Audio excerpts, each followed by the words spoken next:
सभी को प्रणाम।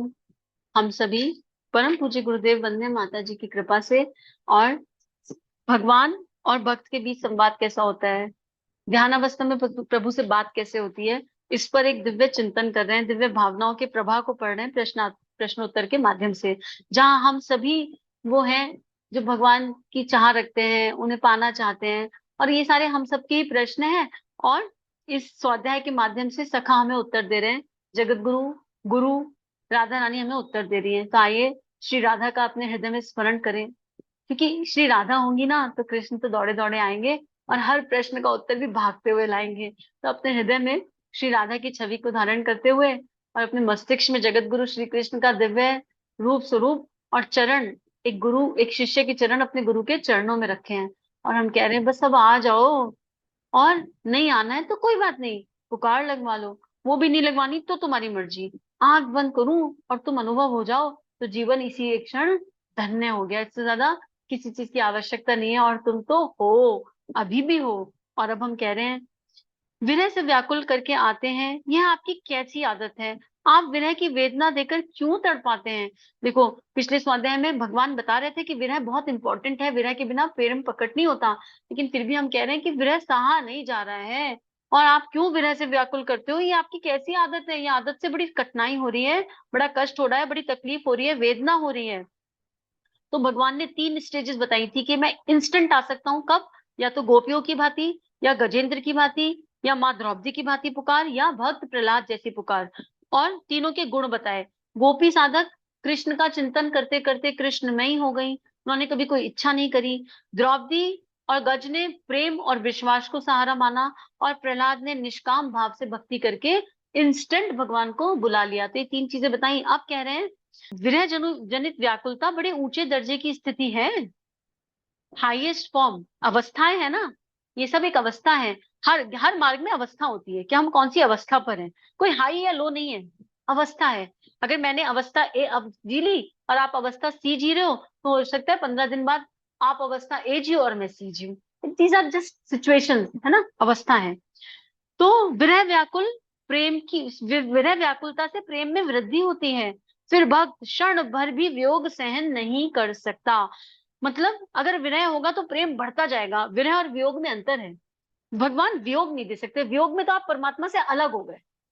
विरह देते हैं, मेरे बिना रह ना सको, वी रहा, मेरे बिना तुम रह ना सको। वी मतलब विश्वात्मा, मुझ विश्वात्मा के बिना तुम्हारा रहना दुर्भर हो जाए, तुम्हें मुझसे इतना प्रेम हो जाए। विरह, तो वो विरह की व्याकुलता, उससे प्रेम में इतनी वृद्धि हो जाती है कि एक क्षण का भी वियोग नहीं सह सकते, फिर अलग नहीं हो सकते। और इस जन्म नहीं, किसी भी जन्म अलग नहीं हो सकते। इतनी ऊंची अवस्था है ये। जो यहाँ तक आ गया, जन्म जन्मांतर के लिए इष्ट, उसका इष्ट उसके साथ है, उसके उसको सदा सदा के लिए मेरी प्राप्ति हो जाती है। लिख दिया, जो बुलवाया वो लिखा हुआ मिल गया। फिर कह रहे एक दफा मिलने के बाद वह कभी फिर नहीं छोड़ता। जो पहले बुलवा रहे और फिर लिख रहे, इसी से पता चल रहा है कि सखा संग संग चल रहे हैं। जैसे भरत 14 साल तक विरह से व्याकुल रहा, फिर मेरा साथ उसने कभी भी नहीं छोड़ा। ये श्री राम वाला भरत 14 साल तो नहीं मिले, लेकिन उन्होंने खड़ाऊ की क्या ही पूजा करी और एक वनवासी वाला जीवन जिया, क्या ही दिव्य जीवन दिया। भरत के अंदर गोपी भी थी, भरत के अंदर प्रहलाद भी थे, निष्काम प्रेम भी था, विश्वास भी था, सब कुछ था। और फिर राम मिले तो सदा सदा के लिए मिल गए।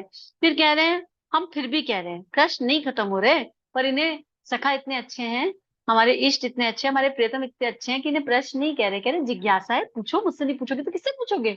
और कहाँ जाओगे बात करने? तो करो, मुझसे जितनी मर्जी बात करनी है करो, भटकने से अच्छा पूछ लो। तो इस यात्रा पर चलते हुए कुछ भी भाव आए तो वो रख देना चाहिए। जहां से आपको लगे आपको उत्तर मिल सकता है, संभावना है, सहज भाव से रख देना चाहिए। और अगर अंदर से मिल जाए तो कोई दिक्कत ही नहीं है, लेकिन फिर भी शुरू में स्टैंपिंग ले लेनी चाहिए। कई बार अपने ही अपने भावनाओं से चलो तो यात्रा भटक सकती है। इसलिए जहां लगता हो कि जहां से उत्तर मिल जाएगा, स्टैंप मिल जाएगा, गाइडेंस मिल सकती है, ले लो। उसी से परिवार का विस्तार भी होता है। अकेले अकेले तो सब चलिए, कलयुग में ना हो पाएगा ना, साथ ही चलना है सबको एक दूसरे के, है ना। तो ये यहाँ समूह की शक्ति की बड़ी आवश्यकता है इस यात्रा पर। आपको कभी कार्य होता तो आप प्राय लक्ष्मण और शत्रुघ्न के ही सुपुर्द करते, भरत के नहीं। इसका क्या कारण है? आपने भरत को कभी कोई काम नहीं दिया। एक तरफ आप कह रहे हो कि भरत आप भरत को मैं हमेशा के लिए प्राप्त हो गया, दूसरी तरफ आपने भरत को कोई काम नहीं दिया। प्रेम की अधिकता के कारण भरत मेरा वियोग सहन नहीं कर सकता था। तो बता रहे हैं कि मैं भरत को अपने से अलग नहीं कर सकता था, उनको काम दिया, अलग भेज दिया वापस आने के बाद, यहाँ चले जाओ, वहां चले जाओ, ये राज्य संभाल लो, वो राज्य संभाल लो। पर भरत को नहीं भेज पाया किसी काम से, तू मेरे साथ ही रह के कर जो भी करना है। क्योंकि भरत अब नहीं जा सकता था, 14 साल मेरे बिना रह लिया था। अब अगर मैं कह देता दूर देश चला जा, इस राज्य चला जा, उस राज्य चला जा, ये काम दे देता, तो उसे मेरे बिना रहना पड़ता। और असल में यहाँ क्या हो रहा है, यहाँ राम अब भरत के बिना नहीं रह सकते। राम को भरत का हृदय अनुभव होता है, उनका दर्द अनुभव होता है, तो भगवान श्री राम नहीं रह सकते। तो जब विरह अपने चरम पर चला जाता है तो भगवान हमें मिस करने लगते हैं, हमें याद करने लगते हैं। और फिर हम तो उनके बिना फिर भी रह लेंगे, इंद्रियां चंचल हैं, कभी भी गिर सकते हैं, भटक सकते हैं। पर एक बार वो विरह अवस्था प्राप्त हुई तो आपका इष्ट आपके बिना नहीं रह सकता। विश्वास करो, वो आपको, हम सबको हमसे कहीं गुना ज्यादा प्रेम करता है। तो श्री राम भरत को श्रेय दे रहे हैं, लेकिन असल में श्री राम उनसे इतना प्रेम करते हैं कि अब उनके बिना रह नहीं सकते हैं। आगे लिख रहे हैं, उन्होंने 14 साल तक वियोग कैसे सहन किया। अब आप कह रहे हो कि वो रह नहीं सकता इस समय, 14 साल तो सहन किया मेरे कारण, इसका भी खुद के ऊपर ले लिया, मेरी आज्ञा से बाध्य होकर उसे वियोग सहन करना पड़ा। यही तो भक्त है, मैंने कह दिया ऐसा करना है तो करना है। और इससे बड़ा तो कोई कष्ट नहीं जो मैं अपने भक्तों को दे सकूं कि मेरा वियोग सहन कर लो, मेरा विरह, विरह फिर भी ठीक है, वियोग झलक ही नहीं देखने को मिलेगी। कब? जब श्री राम थे इस धरा पर, तब भी झलक देखने को नहीं मिली भरत को। क्या ही पीड़ा है ये। एक होता है, हम तो ये भी कह सकते हैं कि हमारे इष्ट कृष्ण अब है नहीं, 5,000 साल पहले आए थे, तो केवल ध्यान अवस्था में मिलेंगे। पर भरत के बारे में सोचो जरा, कि हैं धरती पर मिल नहीं सकते। क्यों? राम आ गया, मेरे इष्ट की ये आज्ञा है, और उस आज्ञा के लिए मैं कभी शिकायत भी नहीं करूंगा। इसलिए तो भरत में सब आ गए, द्रौपदी भी है, निष्काम भी है, प्रहलाद के जैसे। मैं कभी शिकायत नहीं करूंगा, तुमने मुझे अपने साथ नहीं रखा, लक्ष्मण को रख लिया। मैं कभी ये भी नहीं कहूंगा कि तुम लक्ष्मण को साथ दे गए, मैं ये कंप्लेन्स भी नहीं करूंगा। तो कह रहे हैं मेरी आज्ञा से, और इसके कारण इस वियोग को सहन किया, तो पल पल प्रेम बढ़ता गया, पल पल क्षण क्षण प्रेम बढ़ता गया। और विरह में इतनी वृद्धि हो गई, विरह अपनी चरम अवस्था तक चला गया, और इतनी वृद्धि हो गई कि वियोग फिर संभव ही नहीं था। वियोग संभव ही नहीं था।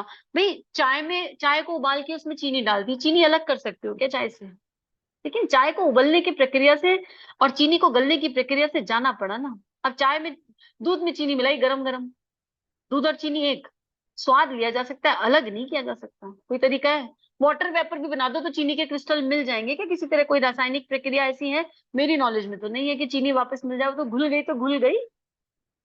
तो ये वियोग उबलती हुई चाय है अगर, तो विरह चीनी है। वियोग, वियोग सह लो तो विरह का जन्म हो जाएगा, वियोग से प्रेम, और प्रेम से विरह का जन्म होगा। और वो विरह जब चरम पर जाएगा तो फिर चाय और चीनी मिल गए, अब तो मीठा ही मीठा है सब। और इस मीठे का आनंद ऐसा है, इसमें अश्रु गिरेंगे, इसमें पीड़ा होगी, इसमें ऐसा वैसा वैसा वैसा क्या होगा, वही कुछ कुछ गड्ढा, इसका पता नहीं कि क्या हो रहा है, इसमें बहुत कुछ घटित होगा। लेकिन इसमें अब चीनी को अलग नहीं किया जा सकता। तो वो ताप तो सहना पड़ेगा, उबलना भी पड़ेगा, कभी उबलना पड़ेगा चाय के जैसे, और कभी चीनी बनना पड़ेगा, कुछ तो करना पड़ेगा। ठीक है, लेकिन पुकार नहीं छूटनी चाहिए, और शिकायत नहीं होनी चाहिए एक क्षण भी नहीं। ना इच्छा, ना शिकायत, ये दोनों चीजें नहीं। और कंपैरिजन नहीं, लक्ष्मण को ले गए, मुझे क्यों नहीं ले गए? गोपी भाव आ गया ना, नो कंप्लेन नो कंपैरिजन। गोपी, गोपी का बताया ना, गोपियों की क्या श्रेष्ठता थी, मेरी सखी को मिल जाए। सखी क्या है? जो अपने श्याम सुंदर को अपनी सखी के लिए सजा सके। क्या ही दिव्यता है सखी की, कितनी दिव्य बात है। तो आगे लिख रहे हैं, उस विरह में आपने भरत का क्या हित सोचा? अभी प्रश्न खत्म नहीं हो रहा है, क्या हित था भरत का, बता दो जरा। 14 साल का विरह सहन करने से वह विरह विरह और मिलन के तत्व को जान गया।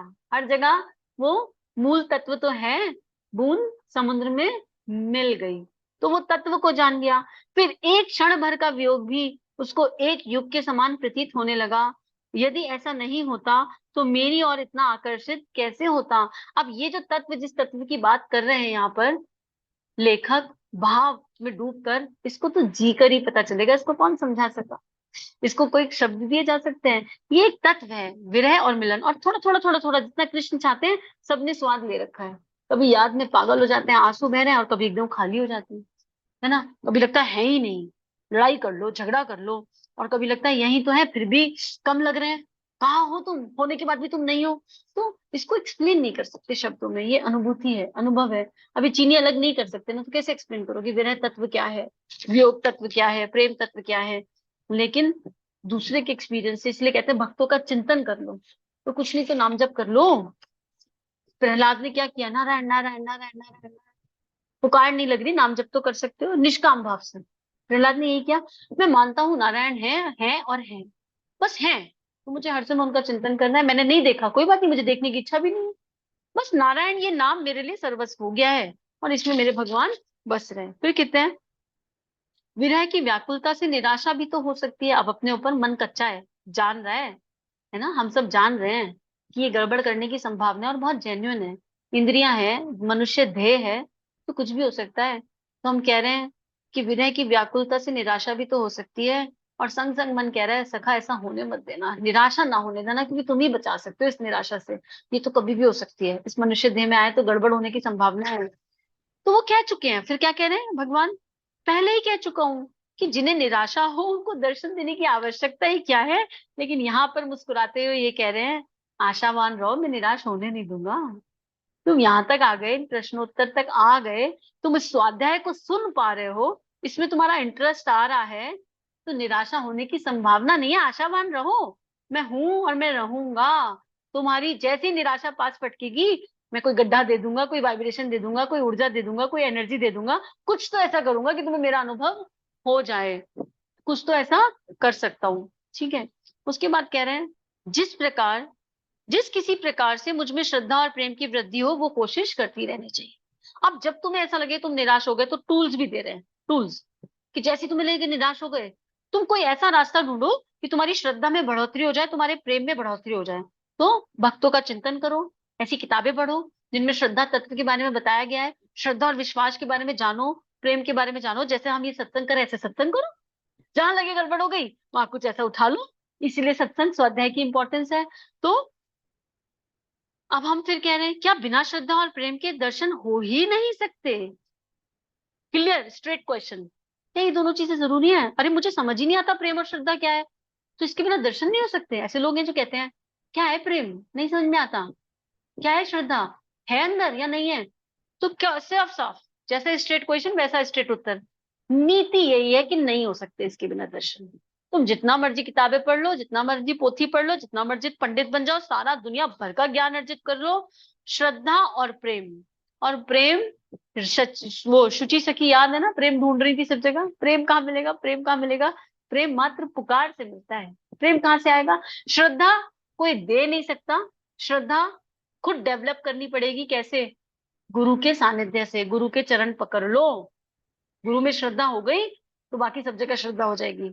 और प्रेम, जितना प्रेम गुरु हमसे करता है, हम उतना प्रेम समष्टि से कर लें तो प्रेम समझ में आने लगेगा। समझते समझते धीरे धीरे धीरे धीरे, समष्टि से नहीं कर ले, अपने गुरु से ही कर लो, तो प्रेम यहाँ से समझ में आ जाएगा। तो सॉल्यूशन भी दे दिया। लेकिन ये क्लियर है कि ये दोनों नहीं है तो भगवान की प्राप्ति नहीं है। तो हम कितने क्यूट है, हम कह रहे हैं अरे थोड़ा बहुत कंसेशन कर दो, थोड़ी रियायत नहीं है क्या? ये क्वेश्चन आ रहा है, जिज्ञासा आ रही है, क्या आप रियायत नहीं कर सकते हो? ये अपनेपन का भाव है यहाँ पर, अधिकार भाव। अरे नहीं समझ में आता है प्रेम श्रद्धा, आप कह रहे हो उसके बिना मिलोगे नहीं, और आप तो चाहिए हो मुझे, हर हाल में चाहिए हो, तो थोड़ा सा कंसेशन कर दो प्लीज, थोड़ी रियायत दे दो। तो भगवान कह रहे हैं किस पर रियायत की जाए और किस पर नहीं। अगर मैंने ऐसे कर दिया तो मुझ पर विषमता का दोष आ जाएगा, सब पर रियायत हो नहीं सकती। मैं तो, मेरा तो एक ही नियम है, उन्होंने ऊपर कहा था नीति यही कहती है। तो भगवान तो क्यों, क्योंकि वो समता में, वो सबसे एक समान प्रेम करते हैं, तो उन्होंने वो अलग नहीं कर सकते नियम। हमारी कोई उनसे वन टू वन कन्वर्सेशन नहीं चल रही है, ये ना, ये समष्टि के लिए लिखा है। तो कह रहे कैसे करूं, क्या ऐसी रियायत कभी भी हो सकती है? हाँ, अनंत काल के लिए ऐसी रियायत है। उस समय बिना श्रद्धा और प्रेम के भी मेरा, केवल मेरा स्मरण करने से मेरी प्राप्ति हो सकती है। हाँ, अंत काल के लिए ऐसी रियायत है। मतलब कह रहे एक ही है, जब बिल्कुल मृत्यु के समीप हो, आखिरी सांस है, उस समय अगर मेरा नाम ले लिया तो मैं रियायत दे दूंगा। उस समय श्रद्धा और प्रेम भी केवल मे उस समय बिना श्रद्धा और प्रेम के भी मेरा स्मरण करने से मेरी प्राप्ति। कितने कृपालु और दयालु हैं भगवान, जीवन भर कुछ नहीं किया, चलो कोई बात नहीं, नहीं किया, मैंने सारे नीति नियम तोड़ दिए, अब तुम इस मनुष्य देह का त्याग करने जा रहे हो, अंत समय में अगर तुमने कह दिया राम, हरे कृष्ण, हे प्रभु, भूल हो गई, जीवन भर गलती हो गई, तो रियायत है, चलो अब तुम्हें मेरी प्राप्ति हो जाती है। पर अंत समय में अगर जीवन, पूरा जीवन मोह आसक्ति के बंधनों में बीता है, तो अंत समय में वो ईश्वर कहाँ याद आएगा? हाय हम जा रहे हैं, हमारे बच्चों का क्या होगा? हाय हमारी देह छूट गई, हमारे परिवार का क्या होगा? हमारे रुपए पैसे का क्या होगा? ये जो जीवन भर इकट्ठा किया इसका क्या होगा? और जिस पे चित्त सबसे ज्यादा अटका है वो याद आ जाएगा, कुछ नहीं तो किसी पे तो है। तो अंत समय में तो याद ही नहीं आता, प्राण कब निकल गए पता नहीं चलता। भगवान जान रहे हैं कि इनकी, जिसने जीवन भर नहीं किया उसके मुंह से अंत समय में कैसे निकलेगा? कृपा भी कहाँ होगी भाई, पूरे पूरे जीवन रोबोटिक पुकार कर लेते तो भी अंत समय में हो जाता, लेकिन फिर भी अगर गलती से भी निकल गया तो रियायत है। तो ऐसा कृपालु दयालु हमारा वो परमेश्वर है। सोचो अब भगवान हमसे कितना प्यार करते हैं कि हमारे लिए नीति नियम भी तोड़ने को तैयार हो गए हैं। चलो, पूरा जीवन तुमने जैसे मर्जी बताया, पर भी मैं तुम्हारे साथ हूँ। क्या ही अनंत प्रेम है, क्या ही अनंत। और इस पर भी हमारे प्रश्न खत्म नहीं होते, हम कह रहे हैं फिर उसके लिए भी ये विशेष रियायत क्यों रखी? मेरा तो पूरा जीवन निकल गया है तुमसे बात करते करते, नहीं आ रहा प्रेम श्रद्धा मुझ में, और जो मरता हुआ है, जो मरने जा रहा है, उसके लिए रियायत क्यों है? तुम बायस्ड हो। तो लगा दी, कंप्लेन कर दी भगवान से, आप बायस्ड हो, क्यों करा? भगवान कहते हैं उसका जीवन समाप्त हो रहा है सदा के वास्ते, वह मनुष्य शरीर त्याग त्याग कर जा रहा है, इसलिए उसके लिए ये रियायत रखी है। मैं इतना प्रेम करता हूँ कि वो मनुष्य शरीर त्याग कर जा रहा है, उसने जीवन भर मेरा चिंतन नहीं किया, तो उसका एक जन्म वेस्ट हो गया। और इसकी पीड़ा कितनी ज्यादा है उस परमात्मा को, इतनी ज्यादा है कि इसका पूरा एक जन्म वेस्ट हो गया। इसका जन्म सुधर जाए तो ये अंत समय में एक क्षण के लिए भी मुझे याद कर ले, तो मैं इसको वो परम तत्व दे दूंगा, एटलीस्ट उस राह पर चला दूंगा। उसको देने का मतलब ये है कि जब नेक्स्ट जन्म होगा तो ये श्रद्धा प्रेम विश्वास जो नहीं आ रहा है वो जन्म के समय से ही फोल्डर पर मिल जाएंगे। तो भगवान उत्तर दे रहे हैं रोते हुए, दुखी होते हुए, कि वो पूरा जीवन निकाल दिया, तुम कितने भाग्यशाली हो कि तुम मेरी बात तो कर रहे हो, तुम्हारी मुझसे बात हो रही है, इससे ज्यादा तुम और क्या चाहते हो? हमारी बात, किसी को ऐसा लगता है कि उसकी बात नहीं हो रही भगवान से इसमें? Do feel Krishna is not there, your इष्ट is not there near you? किस किस को उनकी उपस्थिति फील हो रही है? हाथ उठाओ बड़ा करके, दिखना चाहिए सबको। हाँ मेरी, अब अस कैन फील कि हाँ है भगवान यही है, अभी बात हो रही है। सबको फील हो रही है ना? सबके हाथ एक बार में उड़ गए, राइट? एक बार में उड़ गए। जिनके नहीं उठे वो अपने श्रद्धा को चेक करो, अपने विश्वास को चेक करो। ये कन्वर्जेशन तुम्हारे सामने आ गया, इसको तुम सुन पा रहे हो, क्या ये कृपा नहीं है? उनकी कृपा के बिना इतना दिव्य स्वाध्याय, इतना दिव्य सत्संग हो सकता है? कौन सी इंद्री से ढूंढ रहे हो फिर उन्हें? कौन सी इंद्री से ढूंढ रहे हो? नाक से ढूंढ रहे हो, आंख से ढूंढ रहे हो, कान से ढूंढ रहे हो, त्वचा से ढूंढ रहे हो, देह भाव से ढूंढ रहे हो, भावनाओं से ढूंढो। और कृपा मानो, ग्रेटिट्यूड की ये स्वाध्याय आ गया, इतनी दिव्य, इतना दिव्य सत्संग हमारे सामने आ गया, इसका मतलब वो परमात्मा है। हमें अनुभव हो या नहीं हो, वो है, क्योंकि हम इस चिंतन को सुन पा रहे हैं। तो इसी के साथ अभी का स्वाध्याय समाप्त करते हैं। राधे राधे, जय श्री राधे। राधे राधे, जय श्री राधे। सभी को बहुत सारा थैंक यू। परम पूज्य गुरुदेव वंदना माता जी को बहुत सारा आभार। और सभी के लिए कलेक्टिव प्रेयर, हम सबकी कलेक्टिव प्रेयर सभी के लिए, कि हम सब प्रेम के उस दिव्य तत्व को जाने, समझें, अनुभव करें, वो हमारी अनुभूति बन जाए, और श्रद्धा विश्वास के सहारे हमारा जीवन, संपूर्ण जीवन अपने गुरु को अर्पित और समर्पित हो जाए। सभी को प्रण। हमारे YouTube चैनल को सब्सक्राइब कीजिए और बेल आइकन पर क्लिक कीजिए ताकि आने वाली सभी वीडियो की नोटिफिकेशन आपको मिलती रहे। आप सभी को बहुत बहुत थैंक यू।